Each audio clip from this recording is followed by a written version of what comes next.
Monkey pox प्रकरणी केंद्र सरकारकडून आता अलर्ट चेतावणी जाहीर करण्यात आलेली आहे। राज्य सरकारच्या बैठकीनंतर विमानतळ आणि हॉस्पिटलला अलर्ट देण्यात आलाय। मंकी पॉक्स प्रकरणी केंद्र सरकारकडून डॉक्टरांना हा अलर्ट देण्यात आलाय। विमानतळ स्कॅनिंग तसंच डॉक्टरांना सतर्क राहण्याच्याही सूचना सुरू करण्यात आलेल्या आहेत।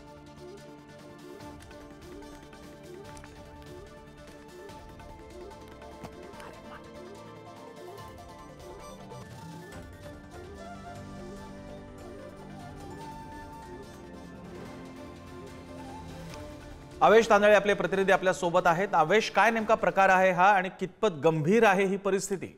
नक्कीच प्रसन्न, काल पंतप्रधान नरेंद्र मोदी आणि आरोग्य विभागाची बैठक झाली। आज केंद्रीय आरोग्य मंत्रालय आणि राज्य सरकारची बैठक झाली। त्यात केंद्र सरकारने हे जारी केलं, अलर्ट जारी केलंय। विमानतळावर जेवढे पण बाहेर देशातील प्रवासी येतील, खास करून मध्य आणि दक्षिण आफ्रिकेतील, कारण इथं संक्रमण मोठ्या प्रमाणात वाढलेलं आहे मंकी पॉक्सचं, त्या प्रकारे सगळ्याची स्कॅनिंग करायला सांगितले आहे। तसेच डॉक्टरांना सुद्धा सतर्क राहण्यास सांगितले आहे। कुठलाही पेशंट आढळला तर ते केंद्र सरकारच्या आरोग्य विभागाशी त्यांनी संपर्क करावा असं सुद्धा सांगण्यात आलेलं आहे। प्रसन्न, धन्यवाद तुम्ही दिलेल्या या माहितीबद्दल।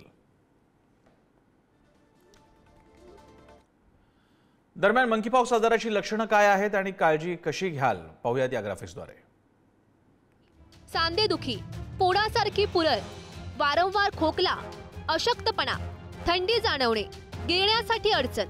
तर मंकी पॉक्स हा आजार रोखण्यासाठी कशी काळजी घ्यायची तीही पाहूयात।